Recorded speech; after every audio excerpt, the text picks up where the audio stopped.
The views expressed on Skeptically Speaking are not necessarily the views of this station, its affiliates, sponsors, or advertisers. Bring it on, the skeptics await your letter. Your call, tweet, homing, pigeon, whatever. Desiree Shell gonna raise a little hell, metaphorically that is.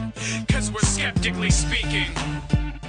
Hello and welcome to Skeptically Speaking. I'm Rachelle Saunders.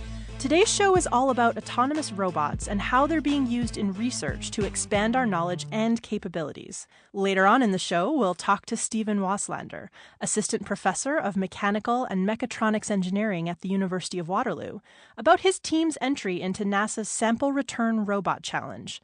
But first, let's find out how autonomous robots that evolve can maybe help us understand our own evolutionary journey better. Today we're speaking with Dr. John Long, Director of the Interdisciplinary Robotics Research Laboratory and Chair of the Department of Biology at Vassar College in Poughkeepsie, New York.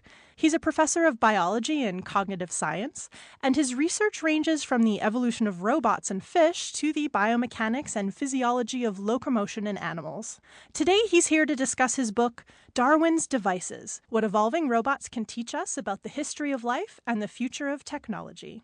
John, welcome to the show. Well, thank you very much for having me, Rachelle. So I'm going to start in the same place that your book starts, actually, which is, what do robots have to do with biology? Yeah, it's really weird, isn't it? I get a lot of strange looks from biologists when I say I'm working on robots, and they say, well, you're not a biologist. You're supposed to work on fish or dolphins or whatever you're interested in. And the answer to the question of what do they have to do with robots have to do with biology is that if we build them the right way, they can be great models of organisms for us. And so it's a way to test our understanding, kind of putting on an engineering hat. You know, if you can build something and it works, that means that you understand how the real living thing also operates. So we're constantly using robots as models to test our understanding of the animals. And that's sort of the biological paradox. What's interesting here is you're not even just talking about testing your hypothesis or understanding of animals living today. You're also using robots to model how animals or organisms may have been ages and ages ago, ones that are extinct. Yeah, and this is what I love because for years,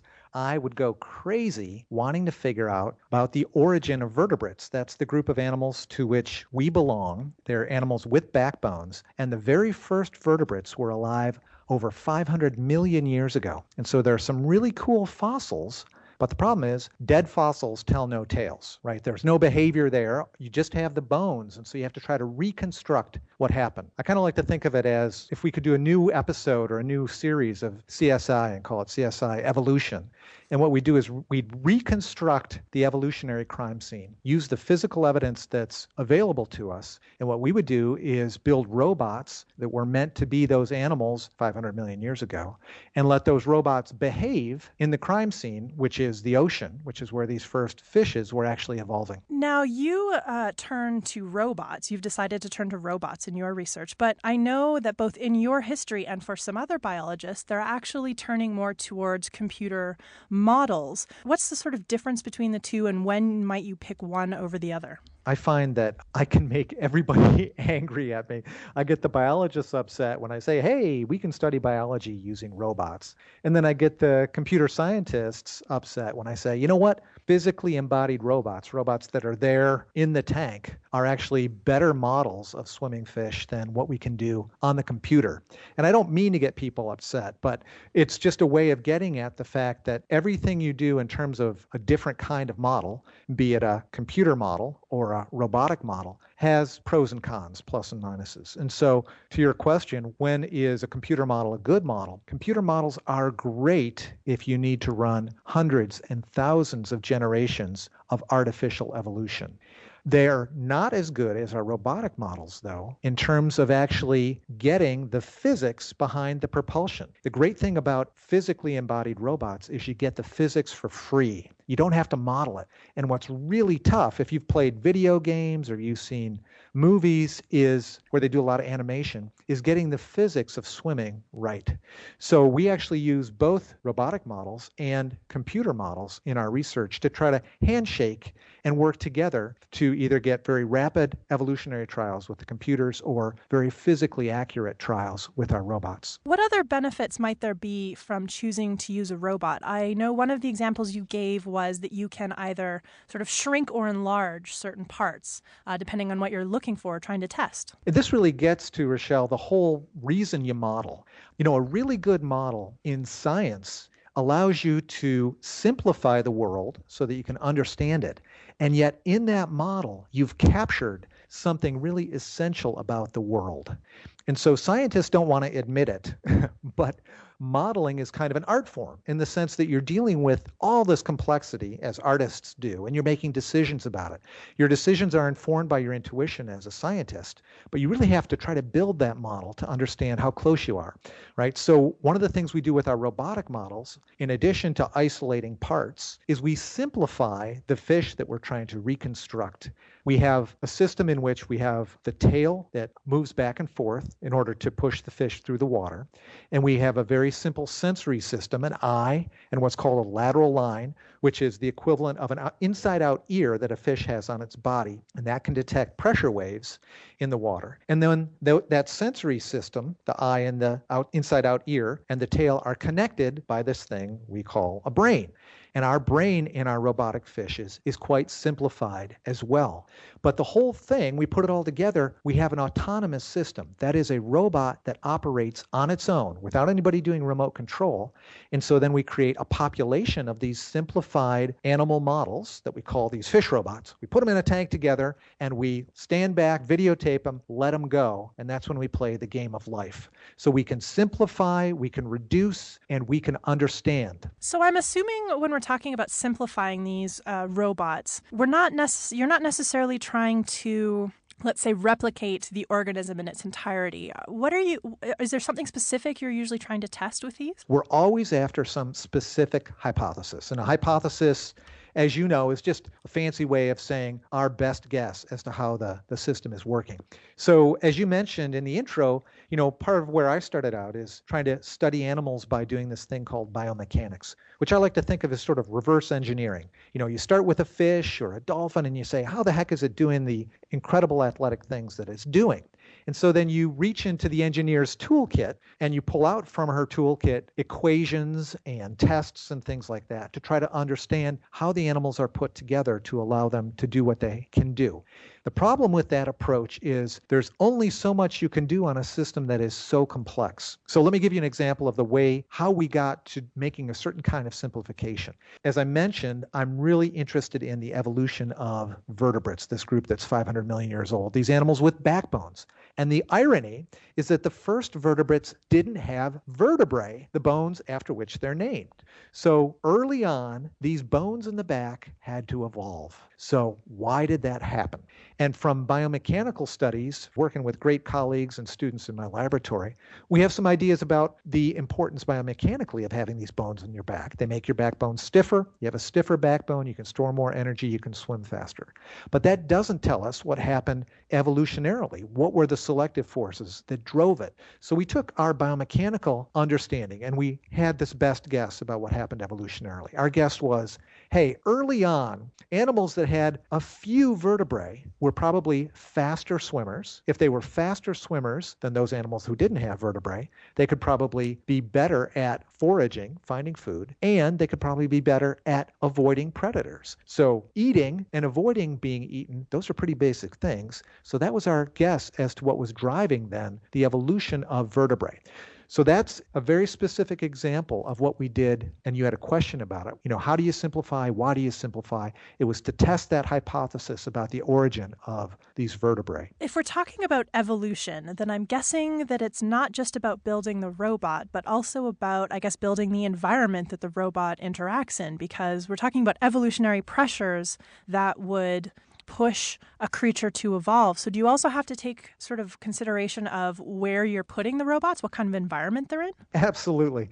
Thank you, Rachelle. I mean, you're exactly on, and I think a lot of people forget about that. They just think about building robots, but every robot you build behaves in some world. And so you are right, we have to build and design and model a world as well. And we build a very simplified world. Again, we build an aquatic world, and part of the world we build also has a predator in it. So we have another fish-like animal in the world that's trying to hunt down the population or the group of these robots that we're interested in evolving. So those predators apply part of the selection pressure that makes a decision about who's going to be able to breed, who gets to make new robots. And that's the essence of modeling evolution, is to come up with that process of what we talk about as differential reproduction. The fact that if evolution is to occur, you can't have everybody having the same number of offspring. You're tuned in to Skeptically Speaking, hosted this week by Rachelle Saunders. We're here with Dr. John Long, director of the Interdisciplinary Robotics Research Laboratory at Vassar College and author of the book Darwin's Devices: What Evolving Robots Can Teach Us About the History of Life and the Future of Technology.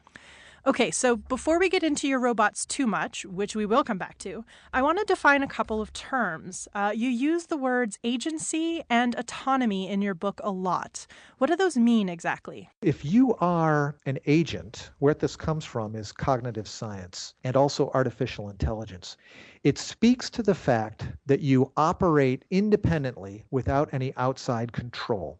And so, for example, we as humans take agency for granted when we're adults. So we're all responsible, we have free will, and so we are legally agents. We're responsible for our own behavior. If we then think about our own development, though, there's a time very early in our own development when we wouldn't want to necessarily give the same kinds of agency or ascribe the same kinds of agency to a baby, a newborn baby. So what happens in human development is we develop our motor skills, our ability to move around. We develop our sensory skills. We develop our ability to communicate. And as those skills develop in our own lifetimes, we develop this sense of agency. So agents have goals, and they make decisions about what they're going to do in the world in order to achieve those goals. So that's an agent. And one of the things that's happened in robotics in the past 30 years is that robots have gotten more and more agency, right? They make more and more of their decisions on their own. And this is closely related to the second term you want to define, which is autonomy. You hear a lot about autonomy in the news right now because we're worried about the drones, the unmanned aerial vehicles that are being used by the U.S. military and the CIA to conduct both overt and covert operations overseas.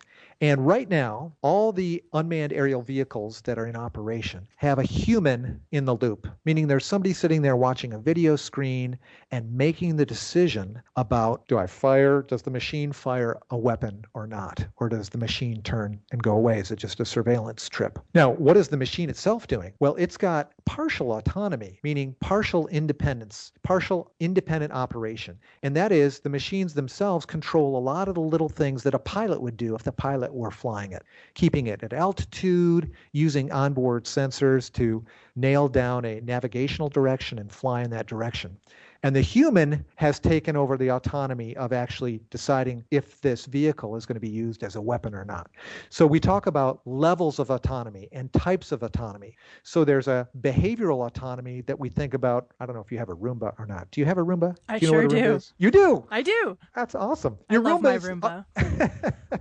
Your Roomba's got a kind of autonomy to it, right? You turn it on, and you don't have to tell it what to do. It's behaviorally autonomous. It operates on its own. It's taking in sensory input and making decisions based on that. So it's got both agency and autonomy. They're really the same side of the coin, if you will. But your Roomba doesn't have the kind of autonomy of, gee, I'm going to go shopping today, right? So autonomy is limited and really described or describable to very specific kinds of situations. Back to your point about worlds. Robots are always designed with certain tasks in mind. And it's that world of tasking where we judge the autonomy. So your Roomba's actually got, for its job, its task, which is to keep your floors clean, it's got a heck of a lot of autonomy. So that's just an example for you, a couple examples. Let's get into actual evolving robots. Now, I'm assuming when we're talking about robots evolving that we're not actually talking about robots mating in most contexts. There's no like robot nookie happening anywhere, is there? No. And it's a good thing too, right? Or I think I would not get the funding that I get from the National Science Foundation station. Thank you very much, NSF. Yeah, I don't think taxpayers who fund the NSF would tolerate the robot nookie. I'm sure that there are a few who would. The Japanese are probably further along that way with their robots than the folks in the U.S. are. I encourage you and any of your listeners who are interested to look up Japanese robots. There have some very lifelike robots. But that's not what I work on. The evolution that takes place. Well, first of all, let's talk about what do we mean by evolution. I like to think of it as the game of life. What you have to do on a minute-by-minute basis to survive, to, as you say, mating is part of it, and to mate. And so we do all the survival stuff in our laboratory with our physically embodied robots.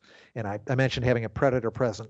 So the predator and the prey robot are having a contest in front of us, right? And in order for the world to evolve that we're watching, we need a couple of things. First of all, I hate to tell you, Rachelle, I don't know how you feel about like the self-help movement and so forth, but no individual can evolve.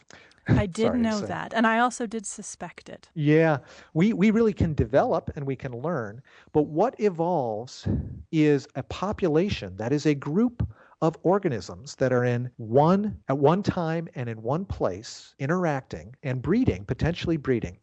What happens is that population is what evolves over generational time. So no individual evolves, but what happens is natural selection acts on individuals. Natural selection is, and as Darwin liked to say, is the invisible hand that is sort of minute by minute and hour by hour scrutinizing the behavior of organisms and making judgments, right, about who gets what. And so some classic examples are, you've ever heard of like Darwin's finches.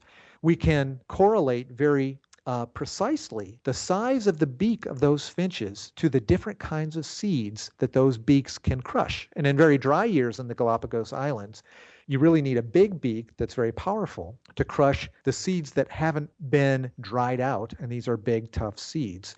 In wet years, it's better to have a smaller bill. So what we see in the Galapagos is as the world changes, back to your point about the importance of modeling the world, as the world changes, so do the selection pressures on those individuals.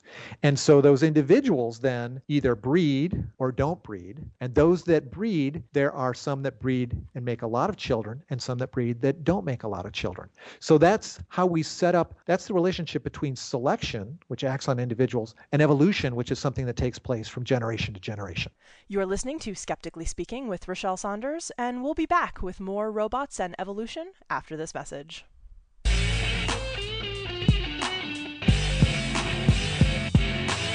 Skeptically Speaking is rebroadcast on a number of fine radio stations. To find out where Skeptically Speaking airs near you, to listen to past episodes, or download the weekly podcast, check out our website at skepticallyspeaking.com. While you're there, follow the links to connect with us on our Facebook page, our Twitter feed, or to subscribe to the show in iTunes. And now, back to the show.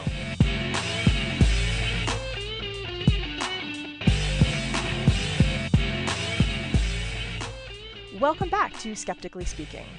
I'm Rachelle Saunders. I'm here with Dr. John Long, Professor of Biology and Cognitive Science, and Director of the Interdisciplinary Robotics Research Laboratory at Vassar College. We're talking about robots that evolve and what they can tell us about creatures long extinct. Okay, so let's maybe talk about one of your projects specifically. The Tadros robot was an evolving robot, I think one of the first ones that you built and tested. Walk me through that experiment, sort of what happened. Okay, so what we have in our laboratory is we actually make a population of these Tadros. We have 6 Tadro individuals in a generation, and let me tell you about them. So natural selection, in order to work, there has to be differences among individuals. Otherwise, it's like walking into a restaurant and there's only one thing on the menu, right? So natural selection is all about choosing different items on the menu. So we start out our population of Tadros by randomly creating individuals with different numbers of vertebrae, different abilities to detect a predator using their lateral line acoustic system, and different size tails. And so we just start this out randomly to give us some different items on the menu. So we'll take one of these robots and we'll put it into a big tank. tank that we have in our lab. It's a 10-foot diameter black tank. The whole lab is black because we have to control the lighting. We call it the abyss because the abyss is the part of the ocean where no light goes in. It's a really kind of a dreary place to work because it's so dark. But we played The Cure, and we kind of get into the whole goth scene as we're doing it, right? That's awesome. We're in this dark lab, and we put one of these TADROs in the tank, and we turn on a light. Now, what the TADRO is designed to do, because it's an autonomous agent, is it's designed to seek out light. And in life, light is life, okay? Because that's where photosynthesis happens. Plants make glucose, and animals eat plants. So the robot goes after the light. What it doesn't know is there's a predator in the tank. This predator is single-minded, and it wants to get that prey item. So it wants to eat the prey while the prey is trying to get to the light to eat. And so we have a video camera overhead. We put the prey robot in the tank, turn it on, and we stand back and we just videotape it for 3 minutes. And we watch them race around the tank. And these aren't incredibly fast, but they move around the tank. They interact. We don't have jaws or like buzz saws or anything like that on the predator. What happens is the predator will come up and just sort of pound on the prey item. And what we're doing afterwards is we take that videotape and we go back through and we score it, almost like an Olympic event. We go back and we look at all the moves and we give each individual points, each individual prey, we give them points for moving quick, for accelerating rapidly when they detect the predator, for being able to detect the predator in the first place, for when they find the food, being able to stay there right where the food is. So there's a trade-off immediately, because if you stay where the food is, that may keep you fed, but you're just a sitting duck for the predator. So just like in real life, there are all these trade-offs. So now that's just one individual, Rachelle. And then what we do is we do the same trial with the other 5 individuals in the population. And then we do it with 3 more times for each one of these individuals. And then we remake each one of these individuals 2 more times. And so we essentially clone them and do all the experiments again. So we have lots of repetition in our experiments. So we feel like the results are really robust. And then that's the end of the experiment for that generation in the laboratory. And that's when we have to go to the computer. And finally, we get to the robot Nookie, and the individuals that have the highest score in the evolutionary Olympics there in the tank, they're the ones that on the computer get to have the most offspring. And here's where the computer simulation comes in. So what we do is we make egg and sperm in simulation on the computer. We mutate them, and we then recombine them in a totally random mating algorithm. That has, I guess, some influence based on how many children each TADROS can have? You got it. We have, for this population of 6 individuals, we take the top 3. So you can think of them as gold, silver, and bronze winners. Mm-hmm. The top gold winner gets to make in the next generation 3 individuals. The silver winner gets to make 2 individuals, and the bronze winner gets to make 1. And it's not like they clone themselves. What happens is we toss their computer-generated egg and sperm into what I like to call, and forgive me, nobody likes what I'm about to say. I like to think of it as a mating bucket. The sperm and egg go into, like, you could think of it mathematically as the equivalent of a cocktail shaker. Egg and sperm go in there, and we shake up the egg and sperm, and they randomly mate. And we pull out of the cocktail mix, then out of our mating bucket, we pull out the instructions for the 6 new individuals to make in the next generation. I love evolving robots. My Cool. Technician and I are cracking up pretty loud in here. You like the mating bucket, huh? Okay, I do. cool. We do like the mating bucket. It gets big thumbs up. So my understanding, based on reading your book, is that it sounds like primarily what you were evolving with the TADROS experiment was the vertebrate tail. We do different kinds of experiments, but the tail is definitely of an interest to me because that backbone that we have is so important in who we are as vertebrates, right? And humans are one kind of land vertebrate. But, every vertebrate out there has some kind of crazy backbone thing happening. For us, we worry about back problems because we're bipeds and we're not used to evolutionarily being on our feet, which isn't really true, but we do worry about getting back problems. So we have to think about, what's the evolutionary history, the baggage knowledge that we bring with us from having been a fish. So if we understand evolution of fish 500 million years ago, we understand something about humans. So that's one character that we're interested in. Another character is, I mentioned this idea of evolving the predator detection, the ability to do that. And so that lateral line thing that I mentioned, this is when you go into an aquarium store and there's a little sign on the fish tank and it says, don't tap the glass, right? And this is like the forbidden fruit. And it's like, of course I'm going to tap the glass because you told me not to do it. And you tap the glass and the fish that's in there, it's as though, sorry, I'm going to go all Star Trek on you. It's as though it's been beamed up to the Enterprise and beamed down elsewhere in the tank. It's moved so quickly, it's accelerated sometimes at 10 times the acceleration rate of gravity, 10G, these fish can move. And it's gone poof over to the other side of the tank in a blink of an eye. And so this ability to detect a prey, right? You're a prey and you're tapping on the glass, just like a fish coming up, another fish, a bigger fish, would be doing the equivalent of tapping on the glass by pushing a big bolus of water in front of it. This is an evolutionary conserved character trait, really important. And it's very important in neurobiology because this is an ability, this connection between this inside out ear, the lateral line, and a motor response is something that we even retain. So for example, if right now, don't worry, I'm not going to do this to you. If I were to take one of those like ship horns and just like not tell you, but go into the microphone, you would jump, or most of us would jump. So we all still have an escape response, a reaction that's built into loud noises, right? Loud noises are informative. So this is another character that we can evolve too, as well as the size of the tail. And what's really cool when we evolve multiple characters is we can look at how they interact, right? Because here's the problem with the modeling that we set up. Yeah, it's great to simplify stuff and great to look at just one thing at a time. But then you say, you know what, but that's, the vertebrate body didn't just evolve backbones and then say, okay, now we're going to evolve the head and now we're going to evolve the jaws. All those things were evolving or not evolving in concert.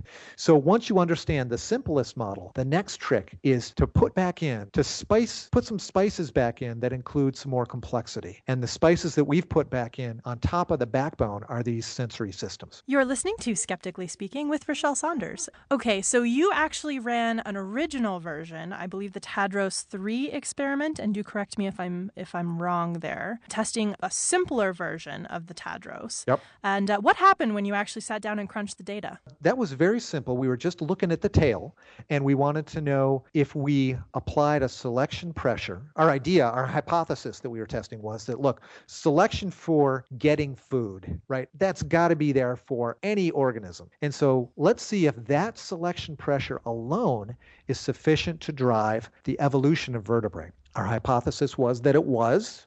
And we ran 10 generations, which doesn't sound like many, but we have to build these robots every generation. We have to do all these trials that we do. We have to analyze all the videotapes. So that took us, those 10 generations took, there were about 5 of us working for about 10 weeks to do those 10 generations. So we could do about a generation a week there. And so we got done with the 10 generations and we looked at the evolutionary patterns, expecting to see the backbone get stiffer over time. And we had just the opposite pattern. And this is why you run the models, you do the tests, because even though you may think that you're right and you know the system, you don't know until you actually do the experiments. What turned out, was your hypothesis wrong, or was it an error in something you had built? I'm curious sort of what happened there. We work very carefully to do what's called falsification, which is to set up hypotheses, not to try to prove them, but to try to prove them wrong, to falsify them. And the reason this is important, and sorry, this is a little bit of scientific philosophy here, is that when people say they prove something, they mean that they've demonstrated that it has happened. And the problem with that stance is that you may have a system behave in a certain way, and you say, aha,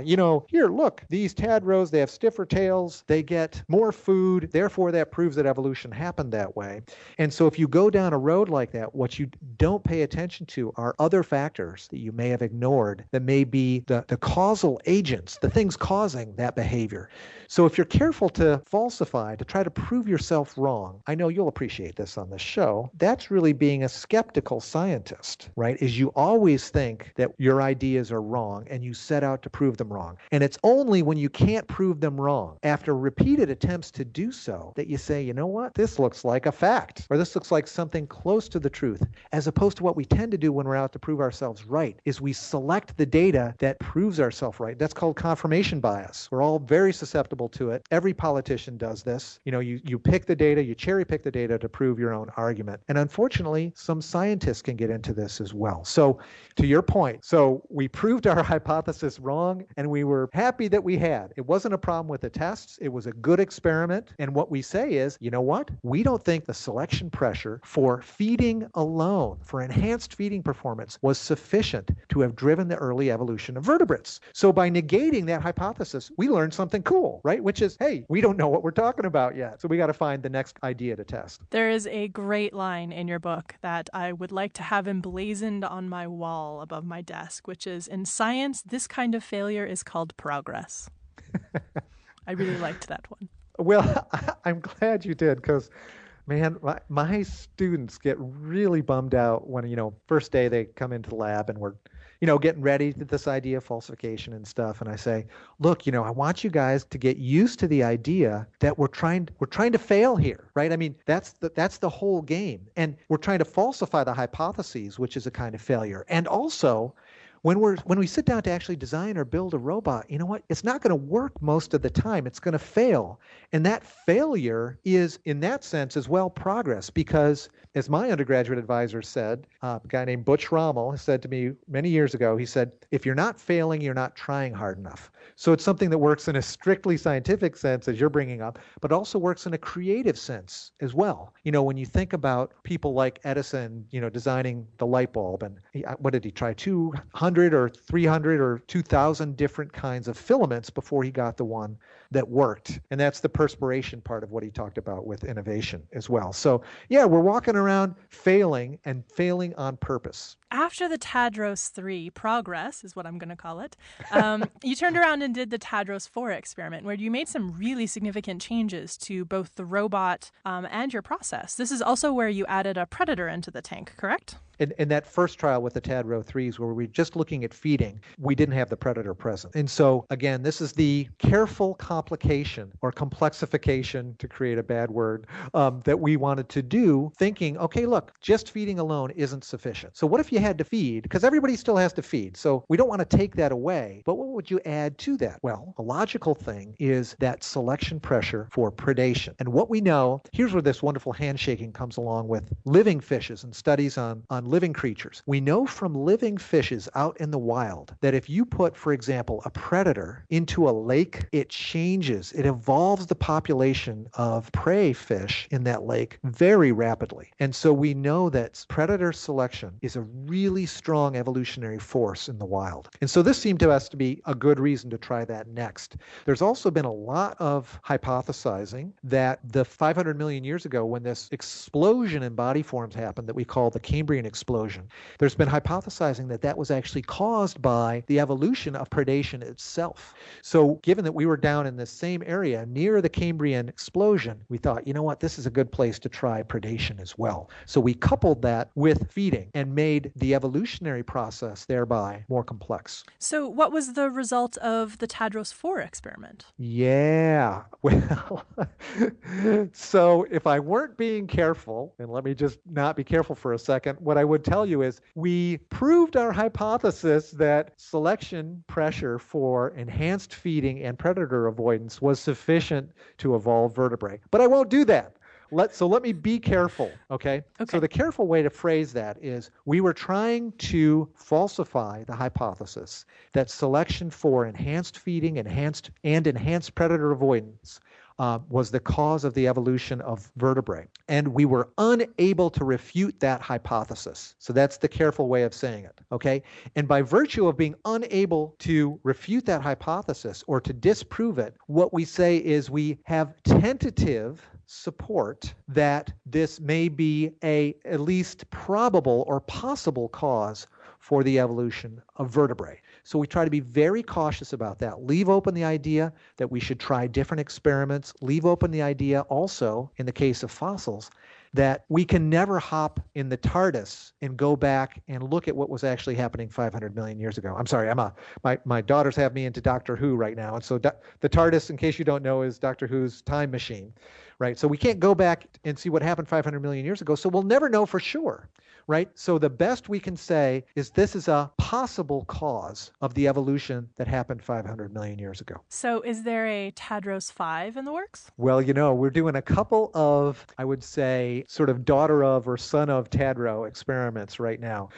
One of them is we're actually looking at the ability to create a behavior that's called, well, everybody knows, so it's not like it's anything special I have to reveal. Schooling, right? Fish school, and how do they do it? So birds flock, fish school. You can actually watch human pedestrians or human car drivers. They'll do various kinds of what some people call swarm intelligence, different kinds of swarm intelligence. And so we've taken our TADROs and we said, you know what? Everybody's assuming for swarm intelligence that you have to be able to communicate with other individuals in your swarm. And that communication can be just verbal, right? It can be the kind of thing of, well, you know what? I can see you and I know you're part of my swarm, so I'm going to approach you, but not too close. And so approaching but avoiding is a really important part of the computer science behind creating the flocking algorithms that are used in things like the Lord of the Rings trilogy, when they have all the orcs, and they're coming up to Minas Tirith and they're all together. Those are all computer animated using some of these flocking algorithms. And so we said, you know what? Let's get rid of the ability of our TADROs to be able to sense each other. And all they can do is go to the light. And so what happens when we put 10 TADROs in the tank, no predator here, just the 10 TADROs who are all hungry and they can't detect each other? What do? And they all swim towards the light. They bounce around, right? They hit each other. And then after a while, those collisions are sufficient to realign the TADROs so that after about 2 minutes, what happens is the TADROs are going in a conga line around the light source. I don't know can I say damn on the radio? Yes, go for it. It's the damnedest thing when these TADROs go to the light source, they have all these collisions, and the next thing you know, they're doing this conga line. It's just so cool. And so what we know then, based on what the TADROs are telling us here in this behavioral experiment, is that you don't need to be able to sense your other individuals. You just need to be at the same place and time and share a goal. And it's the goal sharing that we think is important here for this swarming event, because the goal brings all the individuals together such that they interact ballistically with collisions and things like that. And it's those collisions over time establish what we think of physically as an energy equilibrium state that's very stable and doesn't involve many collisions. So that's one of the experiments that's been a follow-up from using these autonomous behaving robots, the TADROs. I do want to talk a little bit about one of the ideas you put forth in your book that I had never considered before. We spend a lot of time talking about the brain and waxing on about the mysteries of the brain, and you put forward that the brain isn't actually very useful to us or to anybody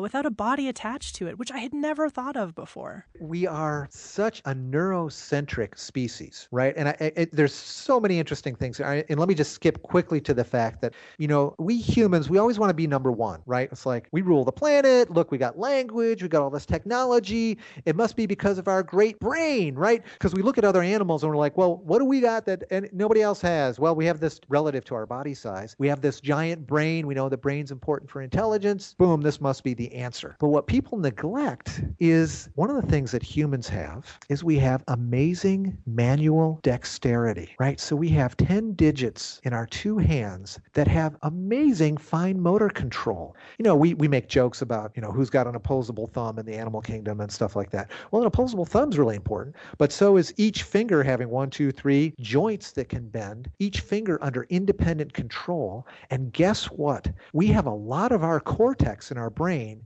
There are actually more motor connections than there are other connections in our brain. So our brain is actually wired to take care of this amazing body we have to manipulate the world through the movement, right? So if you think about this amazing ability we have to move, well, how does that play into our idea of intelligence? Well, of course, we have to make things. Even our tongue, which I don't know if there's this old TV show called Buffy the Vampire Slayer. Did you ever watch that? I'm a huge fan of Buffy. I'm a big Buffy nerd. Okay, so there's the Angel spinoff, right? And there's this one episode of Angel where he finds himself in a pit with a demon who's ripping out the talking meat of the humans that he's got in there. And the talking meat is the tongue. And I love that because it reminds us us that this tongue, this thing that allows us in part to have language, is this incredibly delicate, finely innervated piece of muscle that we have in our mouths, right? That allows us to do this articulation that we're doing right now. So again, that's a piece of our body, right? That has to be co-evolved with our brain in order to give the intelligence that we recognize as language, right? So there are all these cases where you can just say, you know what? The brain never exists without a body. There's no such thing as a brain operating in a vat. And in fact, I've talked to some neuroscientists, some neurosurgeons actually, who say, you know what? If you were to cut all the nerves, all the sensory nerves that you had, you would be unconscious. That the fact that we have this experience of consciousness is because we have information coming in and we have motor reactions coming out that allow us to integrate seamlessly, or have the experience of integrating seamlessly, with a world in which we're constantly moving. And so that coupling of movement, which happens with the body, is one way to argue it, is the essence of what we call cognition or thinking. It's interesting because even without a brain, because these robots are autonomous and interacting with the world and sort of making, I guess, decisions based on the feedback they're getting from the environment, they are kind of in a way intelligent. Thank you. There are not many people, not many humans with big brains who are willing to admit that you can have a very simple robot and have it exhibit what we would call intelligence. But I think it is intelligent, right, to be able to find a light source or to be able to evade a predator. And so, right, we talk about these robots as pieces of embodied intelligence. And it's how we get to talk about things like intelligent machines in general. And in many ways, we are living the robot revolution now, and it's not Skynet, okay? You know, the robots aren't taking over. We are interacting with the robots. The robots live with us, your Roomba, for example, the intelligence you may have in the Mercedes that you drive. I don't have a Mercedes, so I don't have intelligence in my car. But, you know, the distraction sensors that go on, or the ability to apply the brake when you're using your cruise control. These are bits of intelligence that we're putting into the machines with which we interact all the time. So it's really cool. There's intelligence all around us, and you seem to be able to see that. So you will have, I think, a richer experience in the robot revolution than other people who just say, oh, it's just a machine. It's not really intelligent. I don't care as long as it gets the job done and doesn't hurt me. I want to be on the side of the robots because I think if there's a side, they'll probably be the winners.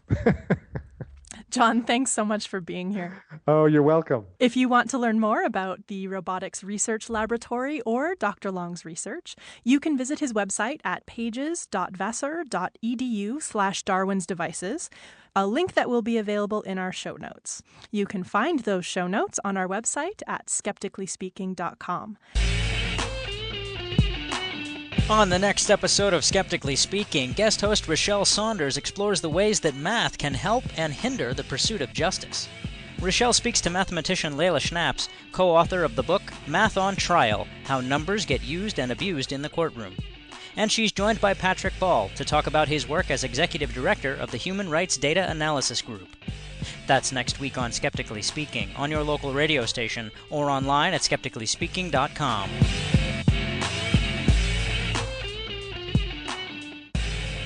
So now that we've heard how autonomous robots are helping shed light on evolution in our distant past, let's find out how robots are being used to push us into the future.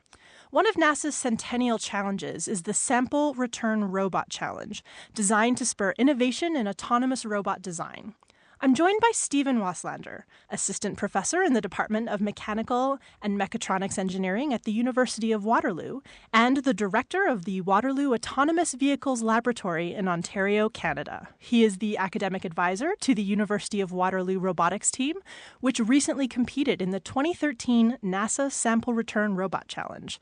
Steven, welcome to the show. Thanks for having me. First of all, tell us about NASA's Sample Return Robot Challenge. What is it? Basically, it's a 2-hour challenge where you're supposed to cover about 8 football fields worth of park area, so trees and grass, and look for about 10 different samples and collect them all completely autonomously with a robot that has no connection to a human operator. I'm getting visions of like a robot scavenger hunt. Absolutely right. That's a great example. Each of the robots does it individually, and so you get your own own 2-hour slot on the course, and you have to find all these samples, collect them with some sort of mechanism, and then bring them back to a home base, just as you would on, say, a Mars sample return mission. So give us a little bit of history on this challenge. When was it issued? It's actually only been around for 2 years. It was issued probably 2011. The first competition was last year, and then this is the second event we just went to this year. So did you guys compete last year as well?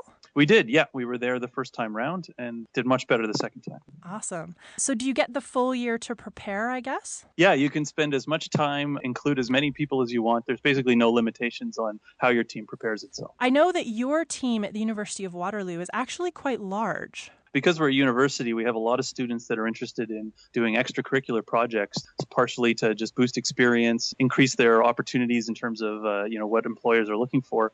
And so we bring a lot of these students on board, and they contribute in both small and large ways to the overall completion of the project. Where are these students coming from? Are they mostly, engineers? Are they mostly computer science guys? What's going on there? They're almost entirely engineers. We do have a finance student, but it turns out that he's a really good machinist and does that on the side as well. But for the most part, it's engineering students, graduate students and undergrads from mechanical, from electrical, from computer engineering, and even system design. Now, I understand that even though your team entered the challenge, you weren't actually even eligible for the prize. Right. We're Canadians, and so we don't officially qualify for the NASA prize money. But this year, they did expand the prizes so that there were some prizes for all participants, including those from other countries. And so the Canadians, ourselves, and a team from Estonia both won some prize money this year, which was great.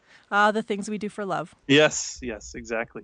So yeah, there's this giant ticket, this $1.5 million prize that's out there, and certainly it draws some strong teams from the U.S., but we were just there because of the excitement of the challenge and the actual difficulty of completing the task. So obviously the prize money here will draw a lot of interest from the U.S. because those are the people that are eligible, but how many sort of international teams were there involved in the competition this year? Yeah, only 2. So out of the 12 teams, there were 10 U.S. teams, and the 2 of us, Estonia and the Canadians. Yeah. Let's talk about what everyone really wants to hear, which is robots. What in sort of the terms of this competition does autonomous robot mean? I know that it sounds like they had to navigate the course themselves, but did they actually have to find the item, or could you point it in the right direction? No, absolutely. There's no involvement of humans at all. So we broke the task down into basically 3 main functions. The first one was mapping. We had to maintain knowledge of where the robot was, what it has seen, and where the base station was, so that at the end of the competition, it could return to base. Then we had to plan a route. So the second main chunk was planning. And this is where we had to decide which areas we wanted to go to next and explore and look for samples. And then the last main task was detection. And so here we used 3 cameras arrayed in sort of a 180-degree field of view, looking for individual samples at all times as we're driving through the environment. It sounds like the robot didn't know where it was looking for the items, but did it know Absolutely. what items it was looking for? Yeah, so they do give us that advantage. So we pre-train our classifiers and our sample identifier algorithms on hockey pucks, pink tennis balls, orange batons, that sort of object. So they're all less than 20 centimeters long and fairly visible relative to a green grassy background. So they gave you, I guess, a list of items you might potentially have to search for before the competition? That's right. Yep. And so we had samples of we had the actual samples ahead of time. We had images of what the samples would look like on the grass. And so we were able to basically tailor our algorithms to the specifics of the challenge itself. And what about the terrain? Did you get even any kind of map of what the terrain might be? We have a rough topographical map of the environment. So you have basically contours and altitude, and you have knowledge of where any bodies of water are. But other than that, you have not a lot of information. You have a few features in the environment like posts, and the rest is basically up to you or up to your robot to discover and understand. And no GPS, right? Absolutely, yeah. And that's the biggest part of this challenge that makes it interesting. No GPS and no magnetometer. And so you really don't have the standard navigation tools that you would use on Earth, which makes it much more of a Mars analog. And it means that you have to rely on sensors that are measuring what's around you and only use that relative information to the environment that's right next to you to discover whether or not you've been to an area before and how that area matches up with the areas you've already explored. So let's talk about the University of Waterloo's robot. How did your robot navigate? So ours uses a Velodyne laser scanner right at the top of the robot, and this is the same laser scanner that's on top of the Google car, and a lot of people have seen that recently. And so what it does is it shoots out 32 laser beams in basically a donut pattern all the way around the robot, and that updates at 10 times a second. So we have a very nice picture out to about 100 meters of our immediate surroundings. And what we do is we aggregate that information as we drive along, and we match each one of these laser scans, each one of these donuts of points that we've collected, to previous scans that we've seen in the environment earlier. And so what that allows us to do is basically uncover how far we've moved and in what direction we've moved, and then aggregate the information and build this map as we move along through the environment. You mentioned planning before. I'm assuming this means sort of planning a route? Exactly right. Yeah. So you can imagine this environment had a lot of trees, it had some buildings, it had benches, it had ditches, it had rocks, it had water. And so there were a lot of areas that we simply couldn't pass through as a robot. So it wasn't a matter of, sweeping the way the Roomba sweeps through your living room, right? It really had to miss all kinds of large structures. And it would be inefficient to simply be bouncing around and hoping that we would eventually cover the area. Because of the tight time limit, we had to make sure that we were navigating efficiently and covering as much of the unknown environment as quickly as possible. How do you even begin to navigate an environment like that efficiently with a robot? So this is the next part that we really got excited about. I had two grad students working on this, and what we did was we would decompose the map as we were building. And so we would identify regions that we had fully uncovered with our laser scanner, and we would sweep those very carefully with our cameras in order to determine whether or not there were any samples in those areas. And as we swept those known regions, we would see more of the unknown areas that were on the outside or out of the boundaries of our laser scanner sensor. And we could then expand our path and expand and find new regions to explore afterwards. And so what we had essentially was this evolving path that would lock down and eliminate large regions as they became visible, and then move to the next one only when it had completed the area that it was already certain about.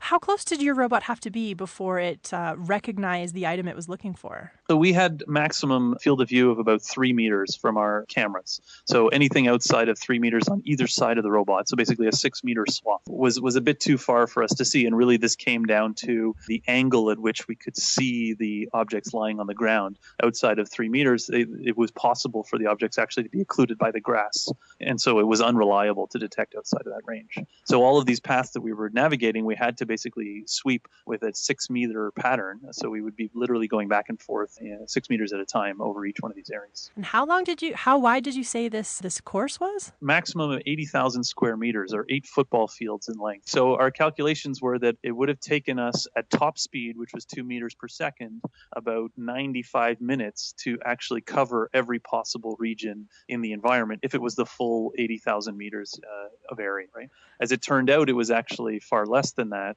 simply because there were significant areas that were occluded with obstacles. And right. so we ended up having sufficient time. So they didn't do something horrible like hide the prize over on the other side of the river. Yeah, exactly right. And I should make one thing clear. We've been talking a lot about the whole challenge, the level 2 challenge. And our robot was fully capable of doing the level 2 challenge. But at the competition itself, we were only actually doing the level 1 challenge, which was to identify a single object, scan a single area of about 50 meters for it, and then return to base all within half an hour.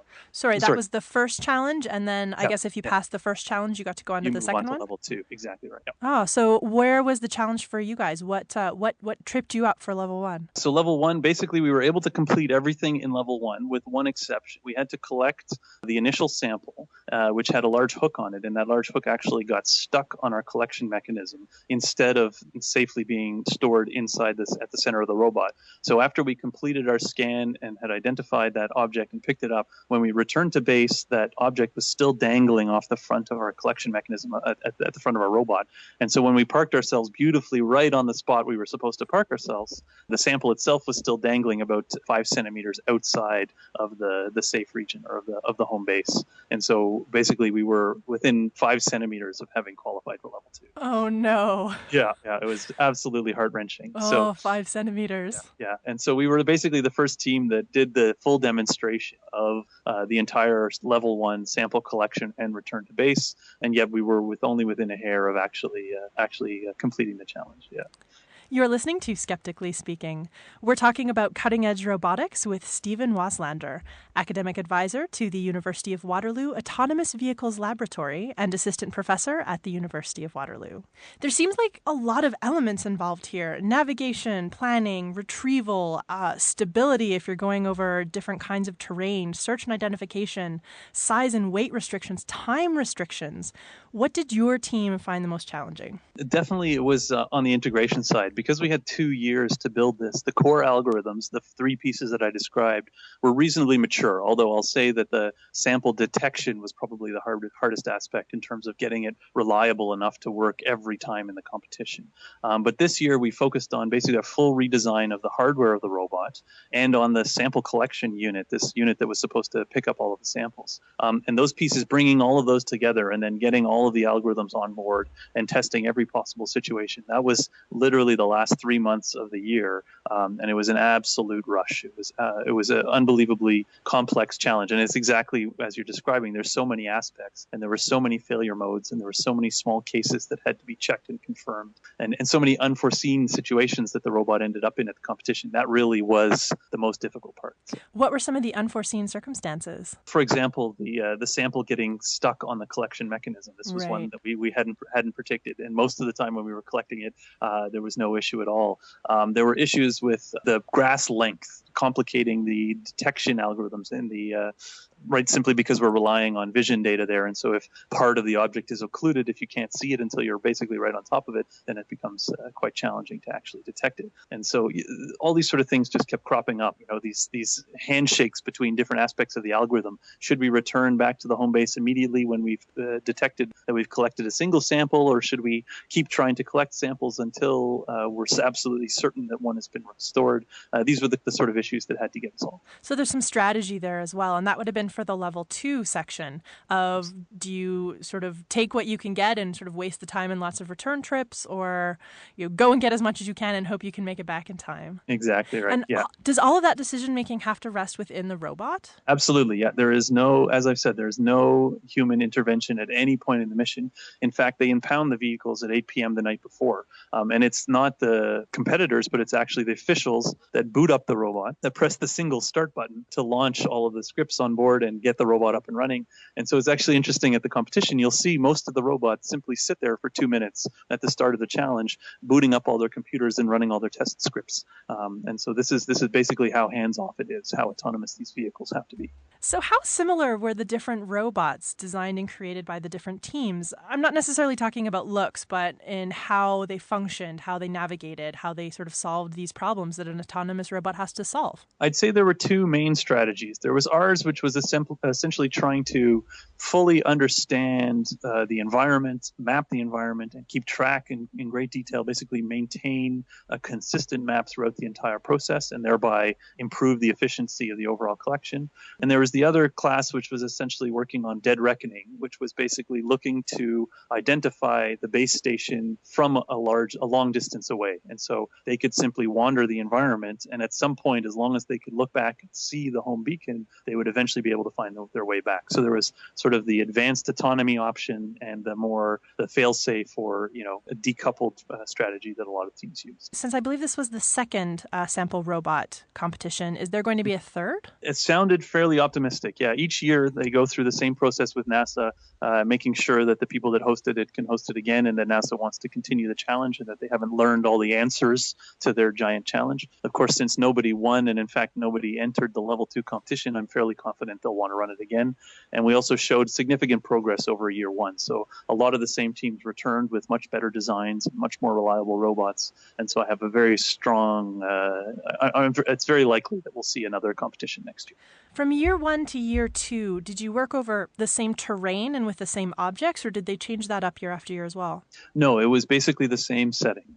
So both years we had knowledge ahead of time from the topographic maps of what the environment would look like. We had knowledge of where sort of the first level, the level 1 sample would be, and then that stayed consistent between 2 years. So any future competitions coming up in your sites? Well, we're strongly considering going back for year 3 of the sample return challenge, essentially because we really do want to demonstrate our level 2 capabilities. So in the lab, we're going to work on demonstrating it for ourselves over the next couple of weeks. And we'll post the video and send it to all our fellow competitors, assuming that all goes well, of course. If we've got that feather in our cap, then I think we'll be in good shape for next year. Steven, thanks for talking with me today, and good luck with all your future robot challenges. Many thanks. Yeah, great to talk to you as well. If you want to learn more about the Waterloo Autonomous Vehicles Laboratory, you can visit their website at wavelab.uwaterloo.ca, a link that will be, of course, available in our show notes. You can find those show notes on our website at skepticallyspeaking.com. And while you're there, please do keep clicking and visit our Facebook page, our Twitter feed, and our Google Plus page. This is Desiree Schell, and I wanted to take a moment to tell you about 60 Second Science, a fantastic international video contest that celebrates the human ability to understand the world around us. You can create and submit a short video explaining an invention, an experiment, a science concept or idea. And not only will you get to show off your creativity and help the world around you understand science a little better, you'll also be in the running for a share of $10,000 in prizes. And yours truly just might be one of the judges reviewing your video. There are contest tracks for elementary, junior high, and high school students, as well as adults from amateurs to professionals. You have until November 14th to register, so if you're a creative type who loves science, visit 60secondscience.net. That's 60science.net. To get more information, find them on Facebook and Twitter, and to register to compete. And that's it for us. See you next week on Skeptically Speaking. Bring it on, the skeptics await your letter. Your call, tweet, homing, pigeon, whatever. Desiree Shell gonna raise a little hell, metaphorically that is. 'Cause we're skeptically speaking.